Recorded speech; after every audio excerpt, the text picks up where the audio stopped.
प्यारे दोस्तों, आज हम आपके लिए बहुत ही अनोखी कहानी लेकर आए हैं जिसे आप यकीनन मुकम्मल सुनना पसंद करेंगे, क्योंकि इस कहानी में शुरू से लेकर आखिर तक बहुत कुछ सीखने वाली बातें हैं।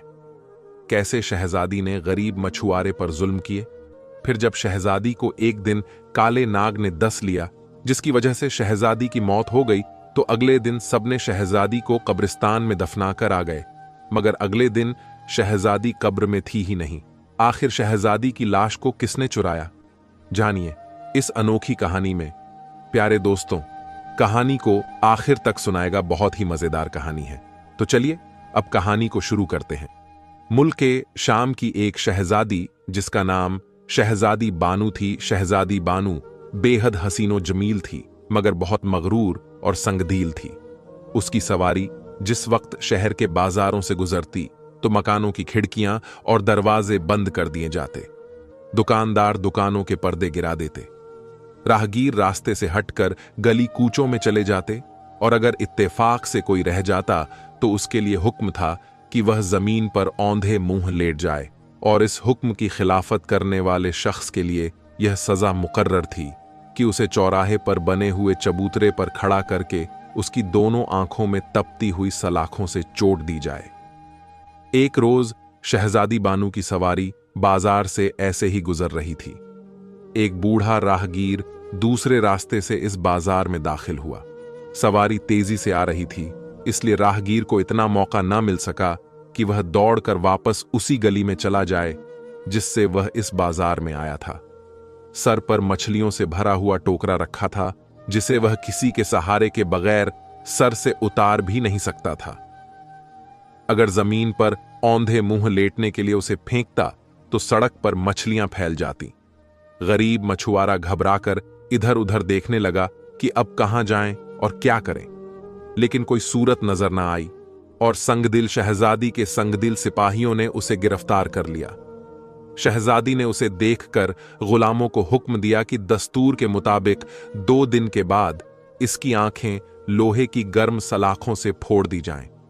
इस हुक्म को सुनकर शहजादी के सिपाही ने सर झुकाकर कहा, जो हुक्म बानू साहिबा। मगर इस सजा को सुनकर बूढ़ा राहगीर थर थर कांपने लगा और हाथ जोड़कर शहजादी से कहने लगा, ए मलिकाए शाम, ए शहजादी, मुझ गरीब पर रहम करे, मैंने आपको जानबूझकर हरगिज नहीं देखा। ए शहजादी, मेरी उम्र का ख्याल कीजिए और मुझ पर रहम कीजिए। शहजादी ने अपने सिपाहियों से कहा, इस कमबख्त की आंखें फोड़ दी जाएं, और फिर शहजादी की सवारी रवाना हो गई। गरीब राहगीर रोता रह गया। शहजादी और सिपाहियों से माफी की भीख मांगता रहा, मगर उसके कांपते हुए हाथ टोकरे को ना संभाल सके और वह सर से गिर पड़ा। सिपाही ने उसकी पीठ पर एक थप्पड़ मारते हुए कहा, जंगली बूढ़े, ये तूने क्या किया? साफ सुथरी सड़क को गंदा कर दिया। उठाओ मछलियों को। गरीब महागीर मछुआरे की आंखों से आंसू बह रहे थे। वह सजा की खौफ से जमीन पर बैठकर कांपते हुए हाथों से मछलियां उठा लौटाकर टोकरे में भरने लगा, लेकिन हालत यह थी कि मछलियों को डालता टोकरी में था और वह नीचे गिरती थी। जालिम सिपाही उसे गालियां दे रहे थे कि बूढ़े आदमी, जल्दी कर, जल्दी तुम्हें सजा देनी है, तुम्हारे पास वक्त बहुत कम है। मगर उसी वक्त एक लड़का जिसकी उम्र तकरीबन 16 से 17 बरस होगी, उसकी तरफ से गुजरा और उस बुरे मछुआरे राहगीर पर तरस खाकर मछलियां टोकरे में भरने लगा। सिपाहियों को यह बात बिल्कुल भी अच्छा नहीं लगा, बुरी, और उन्होंने लड़के को धकेलते हुए कहा, अरे ओ नालायक, तुझे किसने कहा था कि तुम मछलियां उठाकर टोकरे में रख दो? लड़के ने उठते हुए कहा, किसी गरीब बूढ़े इंसान का मदद करना क्या जुर्म है? इतनी सी बात को सुनकर एक सिपाही ने आगे बढ़कर उसके गाल पर एक जोरदार थप्पड़ मार दिया। मगरूर शहजादी की बेरहम सिपाहियों ने कहा, खुद के होशो हवास का तो पता नहीं और हमें कानून बताता है, चल अपना रास्ता ले। फिर वो लड़के ने जाते जाते मगरूर शहजादी की सिपाहियों को कहा कि जितना जुल्म करना है कर लो, मरना तो है एक दिन, और यह बात शहजादी को भी जाकर बता देना। यह सुनकर सिपाहियों का तो गुस्सा और सर पर चढ़ गया। उस लड़के के मुंह से ये बात सुनकर वो बूढ़ा मछुआरा द्वार कर उस लड़के के पास आया और कहने लगा, बेटा, तुम्हारा यह दुआ जरूर कबूल होगा। यह मगरूर शहजादी एक दिन जरूर तबाह और बर्बाद हो जाएगी। उसके बाद फिर वो बूढ़ा मछुआरा जल्दी जल्दी सारी मछलियां टोकरे में भर दी और सिपाही उसे ले गए। महल में पहुंचकर उस बूढ़े को सजा देने के लिए लेकर गए। इतने में शहजादी बानू बाजारों की सैर करने के बाद वापस अपने महल में पहुंची तो उसकी खास वजीर गुलजार ने कहा, शहजादी साहिबा, मुझे तो इस बूढ़े राहगीर पर तरस आ रहा है। आप अपना हुक्म वापस ले लीजिए, इस गरीब फकीर को माफ कर दीजिए। शहजादी बोली, हरगिज नहीं, मेरी तीर कमान से निकलने के बाद कभी वापस नहीं आता। इस तरह हम अपना दिया हुआ हुक्म वापस नहीं ले सकते। वजीर गुलजार खामोश हो गया, क्योंकि वह जानता था अगर शहजादी से ज्यादा बहस की तो अपने लिए भी किसी सजा का हुक्म हो जाएगा। मगर वह वजीर दिल में यही कहता रहा कि खुदा करे कोई सूरत निकल आए और राहगीर की आंखें सलामत रह जाएं, वरना वह बेचारा अपाहिज होकर रह जाएगा। उस मगरूर शहजादी का महल बादशाह के महल से बिल्कुल अलग था और इसके चारों तरफ बहुत सख्त पहरा था। इंसान तो इंसान कोई परिंदा भी पर नहीं मार सकता था। इसीलिए शहजादी अपने आलीशान मकान में तन्हा सोती थी और खिड़कियां खुली रख देती ताकि बाहर की ताजी हवा अंदर आ जाए। उस मगरूर शहजादी को अपनी जान की इतनी डर रहती थी कि वह रात को सोते वक्त भी अपने चारों तरफ नौकरों को पहरा देने के लिए रखते थे। मगर एक रात कुछ ऐसा हुआ कि वह शहजादी ने नौकरों को कहा कि आज तुम लोग मेरे पास मत रहो, आज मैं अकेली ही सोऊंगी। पता नहीं शहजादी के दिल में ऐसा क्या आया कि वह आज अकेली सोने के लिए तैयार हो गई। मगर दोस्तों, वह लड़का जिसने सिपाहियों को होशियार रहने की धमकी दी थी, जिसने उस बुरे मछुआरे की मछली उठाकर दिए थे, इसके बारे में हमने आपको शुरू में बताया। वही लड़का जैसे तैसे करके खिड़की के रास्ते अंदर दाखिल हुआ और एक कोने में खड़े होकर हर चीज को गौर से देखने लगा। उसने देखा कमरे के दरमियान में एक खूबसूरत गुलदान रखा हुआ है जिसमें हर रंग और हर तरह के फूल लगे हुए हैं और उन्हीं फूलों पर सुर्ख रंग का एक हीरा रखा हुआ है और उसकी चमक से सारा कमरा रोशन है। कमरे में यूं तो हर चीज कीमती और निराली थी, लेकिन जो बात उस हीरे में थी, जो चमक उस लाल हीरे में थी, वह किसी भी चीज में ना थी। यह देखते हुए लड़के ने आगे बढ़कर हीरे को उठाया और अपनी माथे की पगड़ी में रख लिया। उसी वक्त कमरा अंधेरा हो गया और वह जिस रास्ते से आया था उसी रास्ते वापस चला गया। रात के आखिरी हिस्से में जब शहजादी बानू की आंख खुली तो उसे कमरे में अंधेरा नजर आया। वह घबराकर बिस्तर से उठ खड़ी हुई और एक एक चीज को टटोलती हुई बड़ी मुश्किल से उस जंजीर तक पहुंची जिसे खींचने से महल की छत पर लटका हुआ घड़ियाल यानी घंटी बजने लगता था। उसने जंजीर को जोर जोर से खींचा और घड़ियाल यानी घंटी की आवाज दूर दूर तक फैल गई। गुलाम कनीज, बंदियां और तमाम पहरेदार घबराकर शहजादी के कमरे की तरफ भागे। इधर बादशाह की आंख भी खुल गई और मालिका भी कलेजा पकड़कर बिस्तर से उठ खड़ी हुई और कहने लगी, हाय हाय, मेरी बच्ची को क्या हादसा पेश आ गया। बादशाह की बीवी बादशाह से जोर जोर से कहने लगी, चलिए जल्दी कीजिए, मेरे शहजादी बानू बेटी को क्या हो गया। फिर दोनों जल्दी जल्दी बाहर निकले और तेज तेज कदम उठाते हुए शहजादी बानू के महल में पहुंचे। शहजादी के कमरे में कोहराम मचा हुआ था। शहजादी बहुत गुस्से में थी और तमाम नौकर हाथ जोड़कर कह रहे थे कि हमने महल में किसी को दाखिल होते नहीं देखा।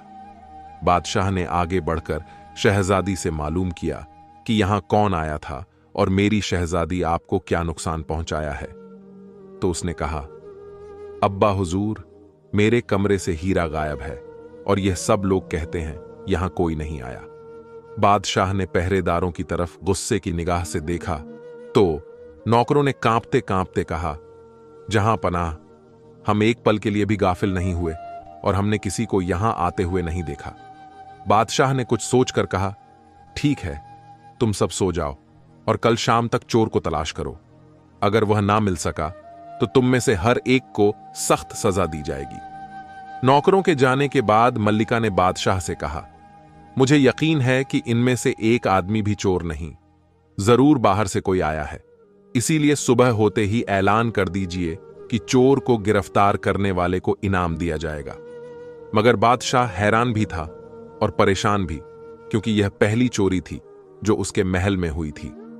इसीलिए वह गर्दन लटकाए खामोश अपने महल की तरफ चल दिया और सुबह होते ही उसने ऐलान कर दिया कि जो शख्स शहजादी का गुमशुदा हीरा तलाश करके बादशाह को पेश करेगा उसे मुंह मांगा इनाम दिया जाएगा। दूसरे दिन बादशाह दरबार में बैठा हुआ फरियादें सुन रहा था कि एक खूबसूरत नौजवान लड़का सर पर पगड़ी पहने दरबार में दाखिल हुआ और तख्त के सामने निहायत अदब से हाथ बांधे खड़े होकर सलाम किया। बादशाह ने कहा, तुम कौन हो और क्या चाहते हो? वह कहने लगा, बादशाह सलामत, मैं शहजादी का अनमोल हीरा पेश करने आया हूं और ऐलान के मुताबिक मुंह मांगा इनाम हासिल करने के लिए यहां हाजिर हुआ हूं।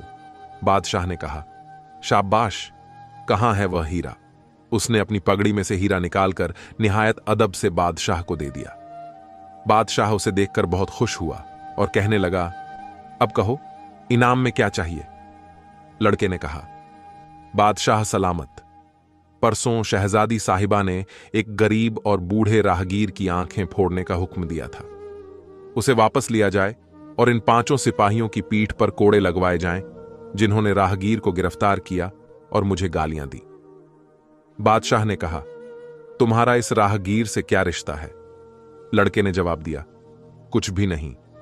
मुझे इसकी गरीबी और मजबूरी देखकर इसकी हालत पर रहम आता है।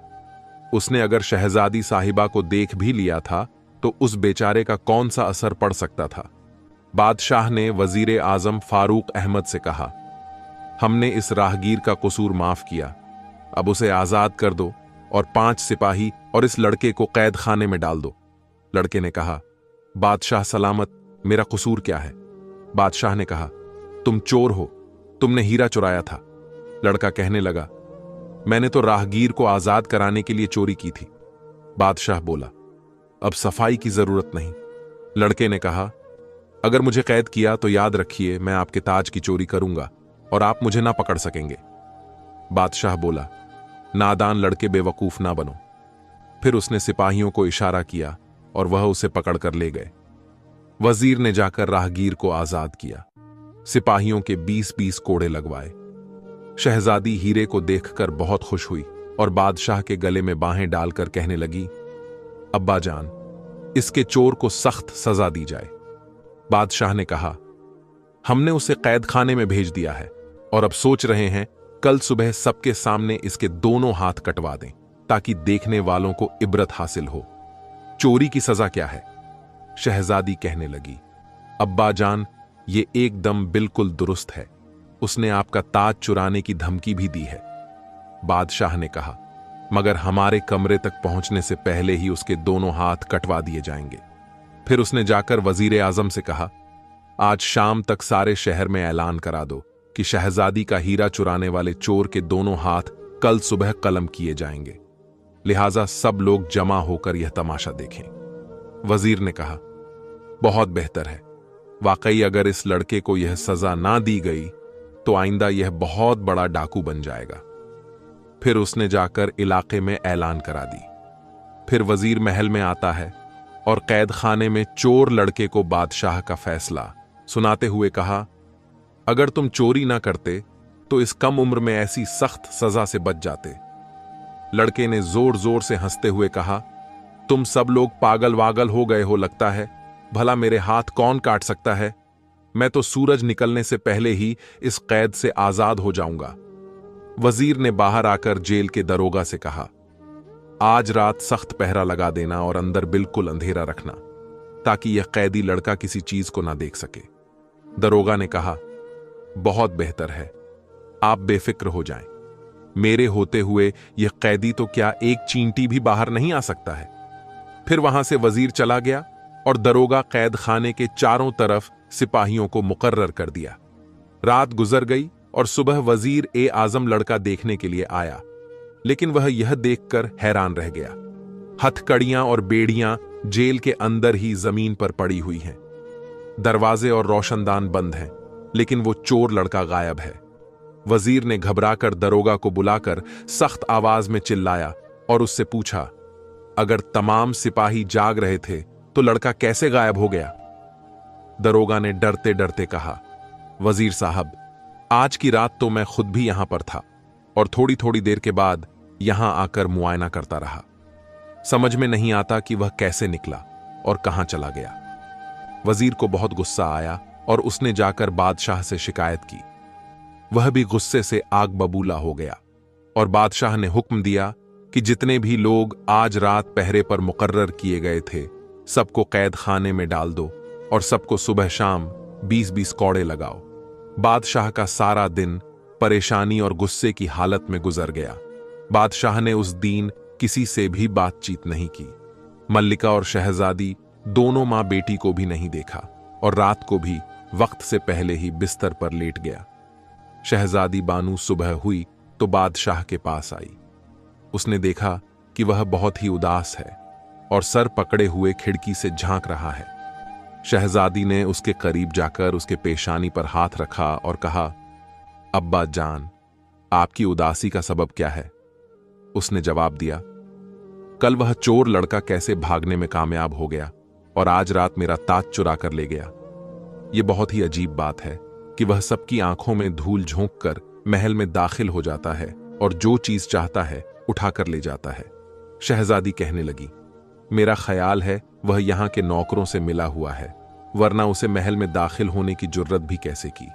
बादशाह ने कहा, मुझे यकीन है इस बूढ़े राहगीर से उस लड़के का जरूर कोई ताल्लुक है, लिहाजा इसे गिरफ्तार करने के लिए उस राहगीर को बुलवा कर यहां रखा जाए और किसी को सख्त सजा का ऐलान किया जाए।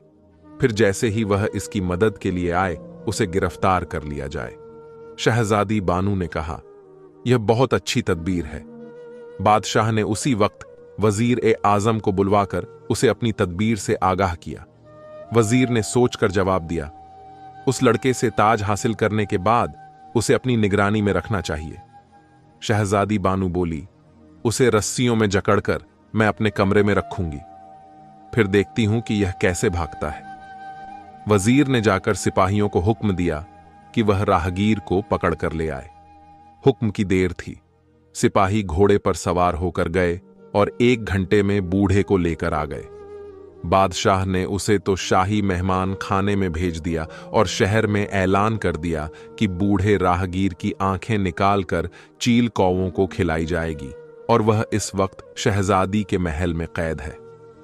इस ऐलान को सुनकर वह लड़का बहुत गुस्से में आया और कहने लगा, मुझ पर जोर नहीं चला तो फिर गरीब बूढ़े को निशाना बना लिया, मगर बादशाह और शहजादी की इस मकसद में कामयाब हो पाना मुश्किल है। फिर क्या था, रात हुई और रात के वक्त शहजादी के महल पर बहुत सख्त पहरा था। बादशाह भी भेष बदले हुए नीचे गश्त लगा रहा था। शाम के करीब एक अजीब मामला पेश आया। शहजादी के कमरे से एक अजीब चीख निकली और सारा महल गूंज उठा। बादशाह, वजीर और सिपाही घबराकर बेतहाशा दौड़े और जल्दी जल्दी कमरे में दाखिल हुए। उन्होंने देखा कि शहजादी फर्श पर पड़ी हुई है। बादशाह ने नीचे बैठकर उसका सर जांघों पर रख लिया और फौरन ही शाही तबीब को बुलवाया। शाही तबीब ने काफी देर तक इलाज किया, मगर फिर कांपते लहजे में कहने लगा, बादशाह सलामत, अफसोस, शहजादी साहिबा हमसे बिछड़ गई हैं। उन्हें किसी जहरीले सांप ने डस लिया है। बादशाह की आंखों से आंसू बहने लगे और वह सिसकियां लेने लगा और गिड़गिड़ा कर कहने लगा, या इलाही, यह तूने क्या कर दिया? मेरी जिंदगी का सहारा एक यही तो थी, उसे भी तूने छीन लिया। बादशाह काफी देर तक अपने शहजादी को देखकर रोता रहा। फिर सबने बादशाह को तसल्ली दी और शहजादी को उठाकर पलंग पर लिटा दिया। उसी वक्त वजीर की नजर बादशाह के ताज पर पड़ी और वह कहने लगा, ये देखिए, आपका ताज यहां शाही कुर्सी पर रखा हुआ है। ऐसा मालूम होता है कि चोर रात में यहां आया था। फिर वजीरों ने कुछ सोचकर कहा, कहीं वही बदमाश तो सांप को यहां नहीं छोड़ गया। बादशाह ने उसकी बात पर तवज्जो ना दी, क्योंकि इस वक्त उसका कलेजा अपनी इकलौती बेटी के गम से फटा जा रहा था। फिर रात भर इसी कशमकश में बादशाह आंसू बहाता रहा और महल में एक गम की लहर छाया हुआ था। फिर सुबह हुई तो सबने पास के कब्रिस्तान में उस शहजादी बानू को दफना दिया। इस अफसोसनाक खबर से सारे मुल्क पर गम छा गया। घर घर अफसोस किया जा रहा था। दुकान, मदरसे, अदालतें, गर्ज हर कारोबार बंद कर दिया गया। मस्जिदों और दरगाहों में शहजादी के लिए दुआएं मांगी जा रही थीं। दूसरी सुबह बादशाह अपने वजीरों के हमराह अपनी चहेती बेटी की कब्र पर फातिहा पढ़ने और फूल चढ़ाने के लिए गया तो उसने देखा कि कब्र खुली हुई है। इधर उधर मिट्टी के ढेर लगे हुए हैं और कब्र में से मैयत गायब है। यह हाल देखकर बादशाह के दिल को ऐसा सदमा पहुंचा, वह बेहोश होकर जमीन पर गिर पड़ा। लोगों ने पानी लाकर बादशाह के चेहरे पर छींटे मारे। फिर उसे होश आया, मगर उसके हवास कायम ना थे। बादशाह सबकी सूरत इस तरह देख रहा था जैसे वह सब इसके लिए अजनबी थे। वजीरों ने आपस में मशवरा करके बादशाह को उठाया और घोड़ा में लिटाकर महल की जानिब रवाना हो गए। शाही तबीब ने बादशाह का इलाज किया और 4 रोज के बाद उसके हवास कायम हो गए। उसे बेटी के मरने का इतना गम न था जितना उसकी मैयत के गायब हो जाने का मलाल था। इसलिए उसने जासूसों को मुकर्रर कर दिया कि वह मैयत चुराने वाले का सुराग निकाले। जासूस शहर दमिश्क में एक बड़ी फौज को फैलाकर चोर को तलाश करने लगे, लेकिन उन्हें क्या मालूम था, मैयत का चोर शहर दमिश्क से निकलकर मुल्क शाम की सरहद भी पार कर चुका था। वह अपने तेज रफ्तार सफेद घोड़े पर मुर्दा शहजादी को रखे हुए निहायत तेजी से शहर बगदाद की जानिब चला जा रहा था, क्योंकि उस लड़के को यकीन था बगदाद में उसे पनाह मिल जाएगी। वह निहायत तेजी से रास्ता तय करता चला जा रहा था, लेकिन यह फिक्र उसे बुरी तरह सता रही थी। शहर पनाह के दरवाजे पर उसे लाश को किस तरह छुपाएगा। मंजिल तय करने के बाद जब एक छोटी सी बस्ती के करीब पहुंचा तो उसने लाश को घनी झाड़ियों में छुपा दिया और बस्ती में जाकर लकड़ी का एक संदूक खरीद लाया और उसमें लाश को बंद करके बगदाद की तरफ चल दिया। रात का वक्त था। शहरी पनाह का दरवाजा बंद किया जाने वाला था। दमिश्क का चोर संदूक लिए हुए उसमें दाखिल हुआ। वहां एक सौदागर खड़ा हुआ था। उसने उसे रोक लिया और कहा, तुमको मेरे यहां 3 रोज मेहमान बनकर रहना होगा, क्योंकि मैं हर जुम्मे की रात को यहां आता हूं और सबसे आखिर में आने वाले शख्स को अपना मेहमान ठहराता हूं। आज इत्तेफाक से शहर पनाह में दाखिल होने वाले तुम आखिरी शख्स हो। दमिश्क का चोर, जो इस वक्त एक लाश लिए हुए था, सोचने लगा कि अब मुझे क्या करना चाहिए। अगर मैं इसके यहां मेहमान ठहर गया तो इस लाश का हाल जरूर मालूम हो जाएगा। लेकिन फिर उसे ख्याल आया, अगर मैं किसी सराय में गया तो वहां भी यह राज खोले बगैर नहीं रहेगा। इससे तो बेहतर है मैं इसी सौदागर के साथ चला जाऊं। यह सोचकर वह कहने लगा, आप जैसे इंसान के यहां मेहमान ठहरना मेरे लिए खुशकिस्मती की बात है। सौदागर ने मुस्कुराते हुए कहा, यह मेरी खुशनसीबी है, तुमने खुशी से मेरी दावत को कबूल कर लिया। फिर वह उसे अपने घोड़ा अपनी आलीशान हवेली में ले गया। वहां उसका घोड़ा तो बाहर वाले झोपड़ी में भेज दिया और उसे एक सजे हुए कमरे में ले गया और कहने लगा, तुम्हारे लिए यह कमरा है, यहां जरूरत की हर चीज मौजूद है, तुम्हें किसी किस्म की तकलीफ नहीं होगी। इस कमरे में खिड़कियां और रोशनदान नहीं है और दरवाजा भी ऐसा है कि तुम्हें बाहर का शोर सुनाई नहीं देगा। चोर बोला, यह मेज पर रखा हुआ मोर बहुत मुझे पसंद आया। सौदागर बोला, इस मोर में बहुत से पुर्जे लगे हुए हैं, वह जिस वक्त हरकत में आते हैं तो यह मोर नाचने लगता है। चोर कहने लगा, क्या इस वक्त इसका मैं नाच देख सकता हूं? उसने कहा, इसके नाचने का वक्त मुकर्रर है, जब वक्त आएगा तो यह खुद ब खुद नाचने लगेगा। हां, यह याद रखना, जिस वक्त यह नाच रहा हो तो इसके करीब हरगिज ना जाना। उसने मोर को गौर से देखते हुए कहा, यह बहुत कीमती मालूम होता है, आपने इसे कहां से हासिल किया? सौदागर बोला, यह मुझे तोहफा मिला था। फिर उसने ताली बजाकर एक गुलाम को बुलाया तो उससे कहा, अगर खाना तैयार हो गया हो तो फौरन दस्तरख्वान पर लगा दिया जाए। गुलाम ने अर्ज की, आका तशरीफ ले चलिए, दस्तरख्वान पर खाना चुन लिया गया है। सौदागर ने चोर का हाथ पकड़ा और एक दूसरे कमरे में ले गया और उसे अपने साथ खाना खिलाया। खाने के बाद सौदागर ने कहा, अब तुम आराम करो, कल शाम फिर मुलाकात होगी। चोर बोला कि आप दिन में यहां नहीं होंगे। सौदागर ने कहा, नहीं, मैं सुबह सवेरे ही चला जाता हूं और शाम को वापस आता हूं। चोर ने खुदा हाफिज कहा और अपने कमरे में जाकर दरवाजा अंदर से बंद कर लिया। उसने थोड़ी देर आराम करने के बाद संदूक खोला और उसमें से शहजादी की लाश निकाली। फिर जेब से सफेद रुमाल निकालकर अपने चेहरे पर हवा दी। हवा लगते ही वह फर्श पर गिर पड़ा और इंसान से एक काला नाग बन गया। फिर उसने शहजादी की पिंडली पर एक निशान देखा और उस पर मुंह रखकर जहर चूसने लगा। मुंह में जो जहर था उसे एक प्याले में थूक देता। इसी तरह जहर चूसते चूसते जब खून निकलने लगा तो उसने चूसना छोड़ दिया और एक कोने में जाकर मिट्टी चाटने लगा। मिट्टी चाटते ही वह फिर अपनी असली शक्ल में आ गया। इधर शहजादी ने भी आंखें खोल दी और चोर को देखकर कहने लगी, मेरे हलक में कांटे से चुभ रहे हैं, जल्दी से पानी दो। उसने सुराही में से पानी गिलास में उंडेल कर शहजादी को पिलाया और उसे सहारा देकर पलंग पर पलटा दिया। फिर मेज पर रखा हुआ मेवा उठाकर उसे खिलाया। मेवा खाने के बाद शहजादी के जिस्म में कुछ कुव्वत पहुंची तो उसने कहा, मैं इस वक्त कहां हूं और तुम कौन हो? उसने जवाब दिया, मेरा नाम शाहिद जमाल है और मैं दमिश्क का रहने वाला हूं, लेकिन इस वक्त शहर बगदाद में हूं। शहजादी ने कुछ सोचते हुए कहा, आंख खुलने से पहले मैं एक ख्वाब देख रही थी। बहुत ही भयानक ख्वाब था, मगर जो कुछ मैं ख्वाब के अंदर देख रही थी आंख खुलने के बाद भी वही नजर आ रहा है। यह क्या राज है? शाहिद बोला, ख्वाब में क्या देखा था? शहजादी कहने लगी, मैं देख रही थी कि मैं मर गई हूं और मुझे दरिया के किनारे शाही कब्रिस्तान में दफना दिया गया है। फिर अचानक कब्र खुली और तुमने मुझे बाहर निकालकर सफेद घोड़े पर डाल दिया और उसे बहुत तेजी से दौड़ने लगे। बहुत दूर जाने के बाद तुमने मुझे झाड़ियों में छुपाया, फिर एक संदूक लाकर उसमें बंद कर दिया। बहुत देर के बाद तुमने संदूक में से मुझे निकाला और स्याह नाग बनकर जहर चूसने लगे।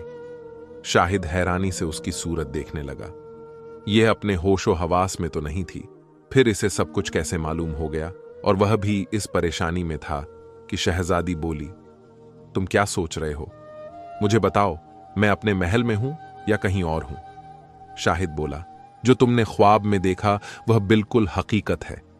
तुम अपने महल में सो रही थी, एक सांप ने तुम्हें डस लिया और तुम्हारे वालिद ने तुम्हें दफना दिया। लेकिन मुझे यह बात मालूम थी, सांप जिसे डस लेता है वह 3 दिन तक जिंदा रहता है, इसलिए मैं कब्र खोदकर तुम्हें यहां ले आया।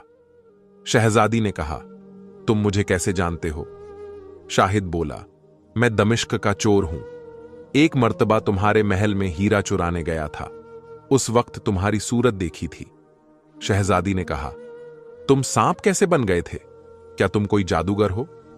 शाहिद बोला, मैं जादूगर तो नहीं हूं, लेकिन मेरे पास एक रुमाल है जो मुझे मेरे वालिद साहब ने मरते वक्त दिया था। उसकी हवा से मैं सांप बन जाता हूं और मिट्टी छाटकर दोबारा अपनी असली शक्ल में आ जाता हूं। शहजादी ने आंखें बंद कर लीं और कुछ सोचने लगी। शाहिद ने कहा, क्या सोच रही हो? वह कहने लगी, मैं यह सोच रही हूं कि सांप के डसने के बाद मेरी सैलानी रूह जो कुछ देख रही थी वह मुझे ख्वाब की सूरत में नजर आ रहा था। शाहिद बोला, मुझे भी ऐसा ही मालूम होता है। अब इस ख्याल को दिल से निकाल दो और सो जाओ।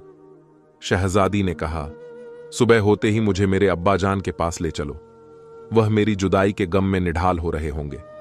शाहिद कहने लगा, अब उन्हें भूल जाओ, मैं तुम्हें अपने लिए निकाल कर लाया हूं, तुम्हें मेरे साथ रहना होगा। शहजादी ने कहा, मैं शहजादी होकर एक मामूली चोर के साथ नहीं रह सकती। शाहिद बोला, मगर अब रहना है, और अब तो वैसे भी तुम शहजादी नहीं हो। फिर उसने कहा, इस ख्याल को तुम दिल से निकाल दो। अगर तुमने भागने की कोशिश की या किसी की मदद हासिल की तो याद रखना, मैं तुम्हें जिंदा नहीं छोड़ूंगा।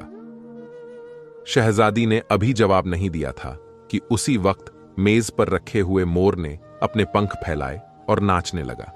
साथ ही मुख्तलिफ साजों की आवाजें भी सुनाई देने लगीं। मोर के परों में मुख्तलिफ रंगों के मोती लगे हुए थे। उन मोतियों की चमक से सारा कमरा जगमगा उठा। शहजादी और शाहिद दोनों मोर का नाच बड़ी हैरानगी से देख रहे थे। थोड़ी देर के बाद एक मोती फर्श पर गिर पड़ा और उसी वक्त मोर ने नाचना बंद कर दिया। शाहिद यह चाहता था कि वह मोती को हाथ में लेकर देखे कि वह असली है या नकली। लेकिन शहजादी ने यह कहकर रोक दिया कि पराई चीज है, इसे हाथ ना लगाना। शाहिद बोला, मैं इसे चुराना तो नहीं चाहता। शहजादी ने कहा, कुछ भी हो, इसे हाथ ना लगाओ। शाहिद ने उसके कहने पर मोती को पड़ा रहने दिया। फिर थोड़ी देर के बाद शहजादी सो गई, लेकिन शाहिद जागता रहा। बैठे बैठे उसने सोचा, सांप बनकर देखना तो चाहिए सौदागर की हवेली में कैसा कैसा सामान है और इसमें कौन कौन रहता है। यह सोचकर उसने रुमाल निकाला और चेहरे पर हवा देकर सांप बन गया और रेंगता हुआ कमरे से बाहर निकल गया। उसे हवेली के 20 से 25 कमरे थे। हर कमरा कीमती और अनमोल चीजों से सजा हुआ था। उन्हें देखने के बाद वह छत पर बने हुए कमरे में गया। यह कमरा नीचे के 20 से 25 कमरों से बिल्कुल मुख्तलिफ था। इसमें सजावट की हर एक चीज ना थी। हर तरफ मुर्दों की खोपड़ियां और हड्डियां नजर आ रही थीं। सामने दीवार पर एक शीशा लटका हुआ था और उसके करीब एक मेज रखी हुई थी जिस पर तेज रोशन था। सौदागर लंबा कोट पहने हुए लैंप की चिमनी उठा रहा था और उसने जैसे ही चिमनी उठाई, लैंप में से धुआं निकलने लगा और शीशे में वह सुर्ख मोती जो मोर की दुम से निकलकर गिरा था, साफ चमकता हुआ नजर आने लगा।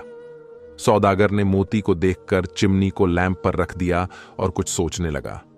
शाहिद ने यह तमाशा देखा तो समझ गया कि यह शख्स सौदागर नहीं बल्कि जादूगर है और इस सूरत में जरूर कोई राज है। फिर वह सोचने लगा, यह बेहतर ही हुआ जो मैंने इसे हाथ नहीं लगाया। यह सोचकर वह रेंगता हुआ वापस अपने कमरे में चला गया और मिट्टी छांटकर अपनी असली शक्ल में आ गया और दरवाजा अंदर से बंद करके शहजादी के पलंग के पास ही नीचे बिछे हुए कालीन पर सो गया। सुबह जब उसकी आंख खुली तो शहजादी भी जाग रही थी। उसने शहजादी को सारा हाल सुनाया और कहा, अब हम यहां से निकलना चाहे वरना यह जादूगर हमें नुकसान पहुंचाएगा।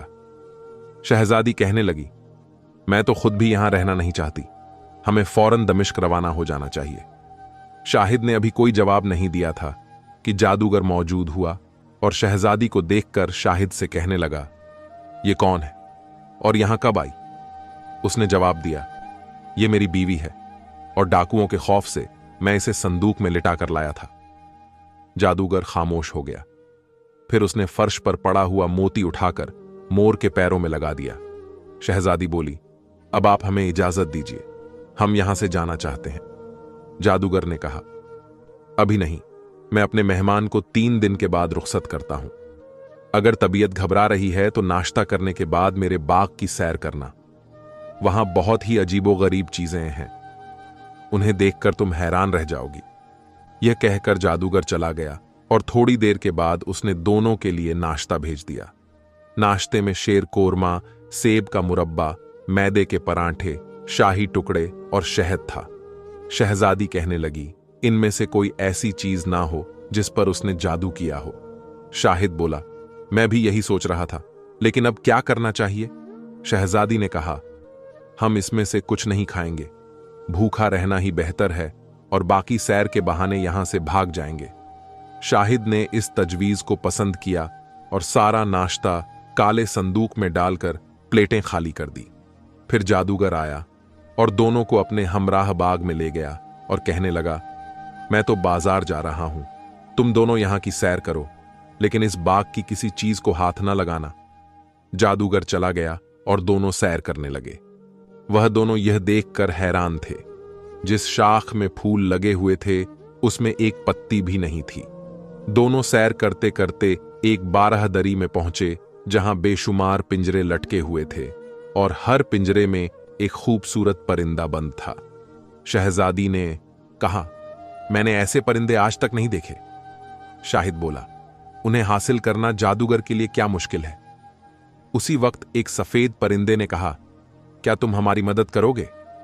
शहजादी बोली, तुम इंसानों की तरह बोलना भी जानते हो, कहो क्या मदद चाहिए?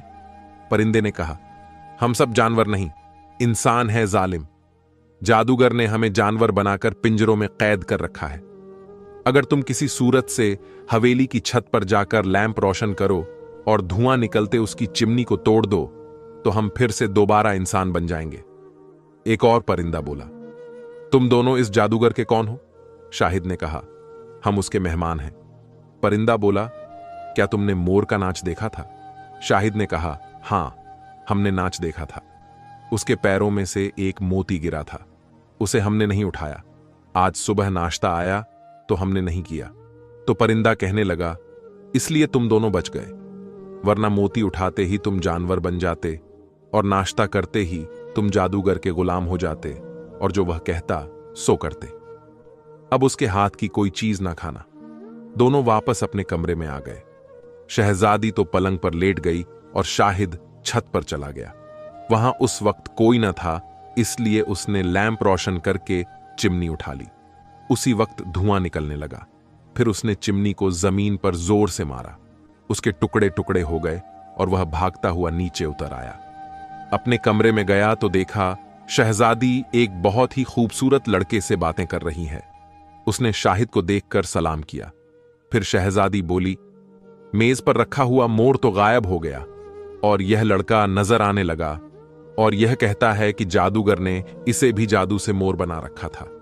शाहिद ने कहा, चिमनी तोड़ने से जादू का असर जाता रहा, अब वह तमाम परिंदे भी इंसान बन गए होंगे। मैं जाकर देखता हूं। यह कहकर शाहिद बाग में गया।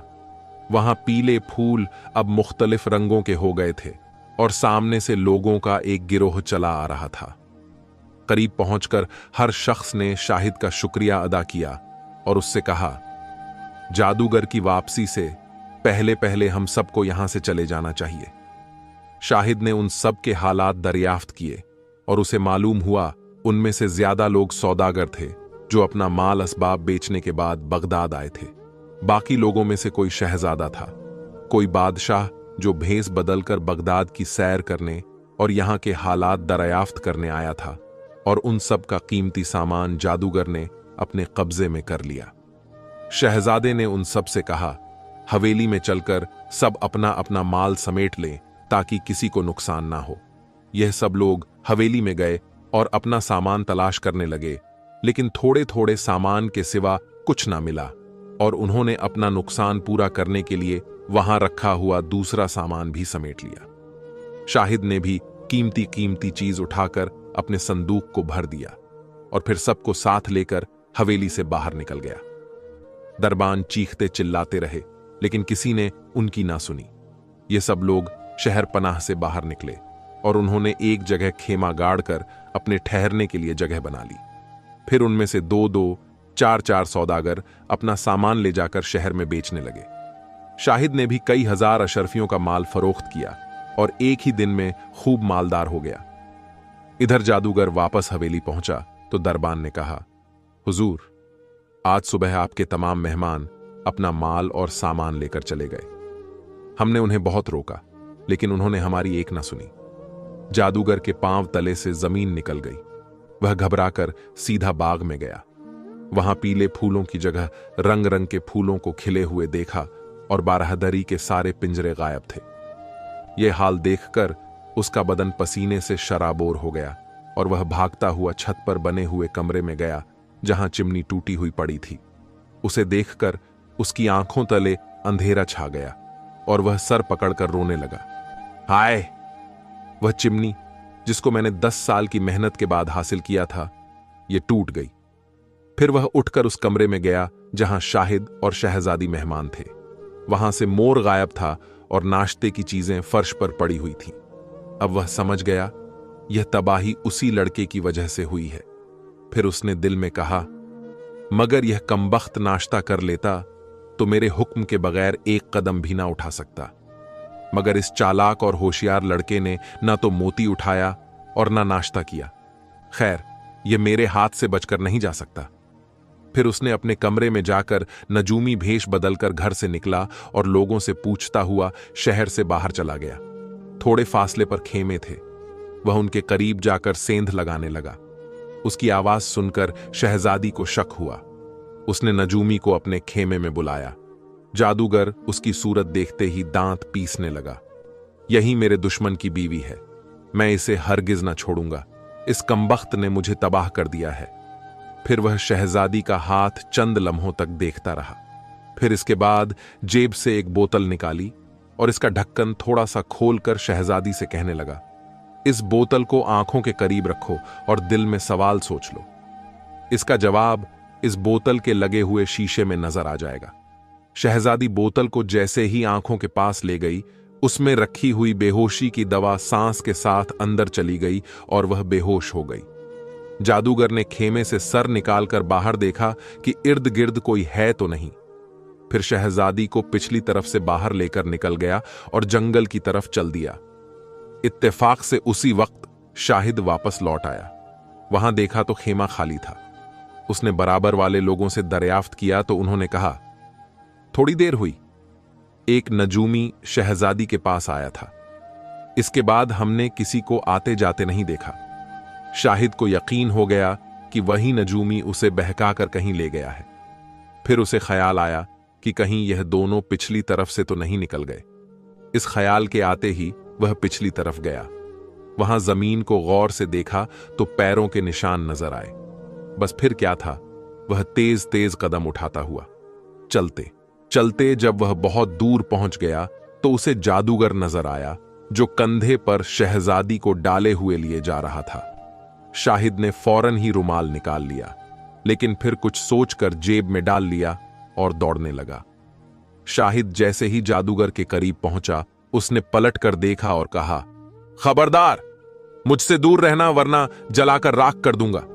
शाहिद बोला, मक्कार, दगाबाज और बदमाश, इसे नीचे उतार दे वरना तुझे खाक में मिला दूंगा।